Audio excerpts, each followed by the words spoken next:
So I have a question here where they're talking about how I have had a lot of varied backgrounds, such as guiding people outside, working with people on their fitness, and also doing creative things.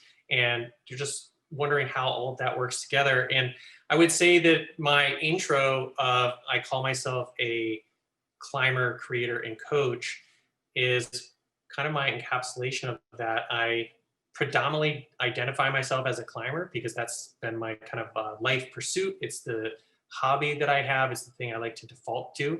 And I've learned a lot of life lessons, both mental and physical, in the kind of pursuit of climbing as a lifestyle as opposed to just like a sport or an activity. And that's one of the things that really inspired me to have this ultimate performance course where it isn't just the mind or the body. Because part of climbing, as I mentioned earlier, is you're physically climbing, but you're also mentally doing all this calculations. Am I safe? What's the risk assessment? What are the decisions that I'm going to make?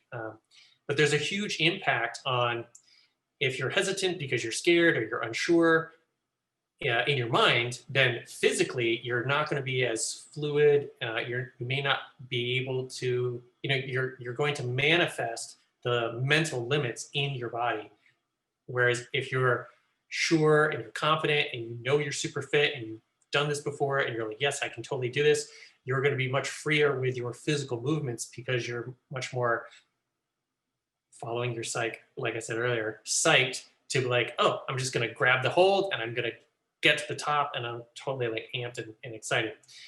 So that connection there, especially from climbing and being out in the mountains, I think is a very valid one for the and between the mind and body, because I've seen so much of that in my climbing pursuits.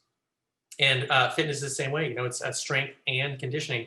All the athletes I've worked with, if they're a strength athlete, they usually do better if they put some conditioning in, and vice versa. If you're a runner or a cyclist and all you do is cardio, I used to be what my coach used to call a cardio warrior, just beat myself on the ground by doing more and more and more. And I remember my track coach especially said, because if you want to run faster on the track, add 15 pounds to your bench press. Because the stronger your upper body is, the harder you'll be able to pull with your arms while you're running, and you'll run faster. And so again, there's these concepts of how can we put more and in so that you can have more benefit faster.